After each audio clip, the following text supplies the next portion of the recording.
And this is the problem I have with Ugandans, yeah? Ugandans like to pretend. They signed the anti-gay bill. You guys saw it?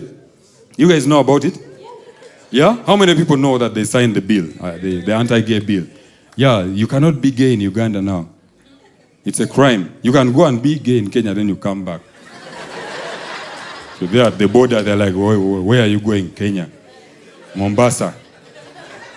Purpose of visit to be gay. Like for how long? 1 week. Then the officer is like, that is a long time to be gay. Why don't you do like 3 days, then you come back, then you go back.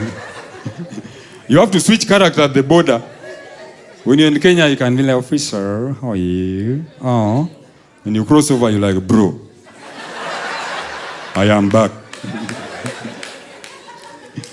So they signed the bill, and Ugandans were pretending that they know what the bill is about.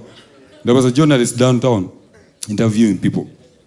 Like, yes, so here we are downtown, and the parliament has signed the bill, so we want to know the views of the civilians and other people about the countrymen, about the bill. They found a guy. You know these old guys who are disappointed? These guys who come to gossip at Uganda House, you know that? They're like, sir, what is your name? He's like, my name is Tinkasimire. Tinkasimire looked like he has never appreciated anything in his life. Then they're like, what do you think about the bill? Then he's like, beers have become beers in Uganda. I'm a Mnyankore, but I'm not happy. Why do you think you deserve to be happy? Because of being Mnyankore. Beers have become beers. I have to pay school fees. I have to pay for yaka. I have to pay rent. I am not paying for homosexuality. Journalist said, I don't think Tinkasimire understood us. Let's look for another person. Then they found a guy. You know these young lawyers? Always moving in a suit and a briefcase with no case he's handling. They found a young lawyer walking there. They're like, sir, what do you think about the bill? He's like, this bill is going to cause a lot of sanctions. He knew what he was saying. Sanctions, because when these European countries place like bans on bringing things into the country, it's going to affect the local man. The local man will suffer, prices are going to rise, people are going to starve. I think this bill is a very bad idea. They're like, oh, thank you so much. Then they looked around. Now they fell on some guy. You know these young men who always be in town putting on Crocs? Yeah? They are all over town. Mutasa Kafero is at Parliament. He has deals everywhere. You ask him for a windscreen, he has it. He has everything, a baby Benson, he has it. So they found the guy, they're like, sir, how are you? They're like, hey. They're like, how are you? They're like, hey, my name is Musisi Frank. Then like, what do you think about this bill that has been passed? He's like, which one? Auntie, you tell me which one. And this guy is like, the government and the parliament has passed a bill that you cannot be gay in Uganda. And you know these young people, when you mention government, automatically they switch to opposition. Musisi got annoyed. He's like, why? Why can't I be gay? The problem is NRM wants to be gay alone. Even us, we can be gay.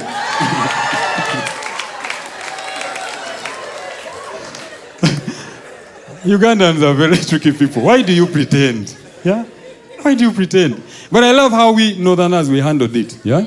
I love how we didn't mind about it. Yeah, we didn't mind. We didn't complain. We didn't do anything. We just used it. Yeah, da. It's a very strong da. Northerners just used it as a business opportunity. Yeah? Now, when you're traveling up country, you know that place called Kona Kamdini? You guys know it? Everyone knows. Everyone knows. Yes, Kona Kamdini.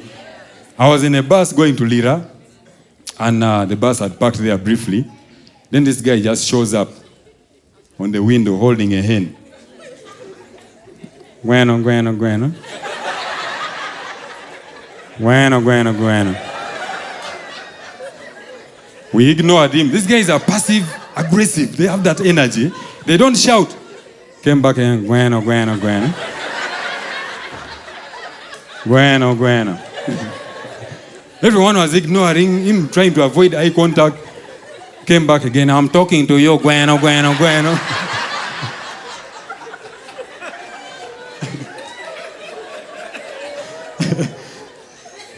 I had to submit.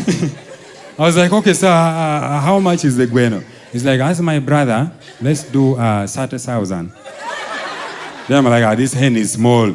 It's small. And you know that taste. I don't know who discovered that thing. Yeah, he's like, I'm like, the thing is, he looks even sick. Then he's like, it is okay. Then he blew the thing for me. Like, see for yourself. He's like, the thing is, I'm like, no, let's do 25. He's like, okay, as my brother, now let's do 29,500. I'm like, what if I was not your brother? So we bargained, and then landed on 25K. Then I'm like, hey, okay, you pack. The guy immediately turned to his son like, up here, you bring the husband of this hen.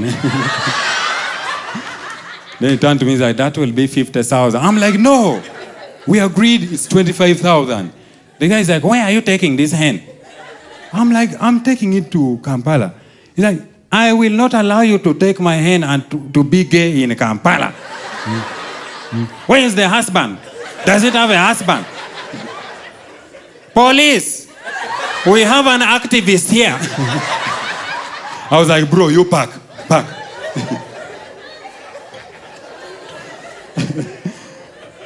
Uganda.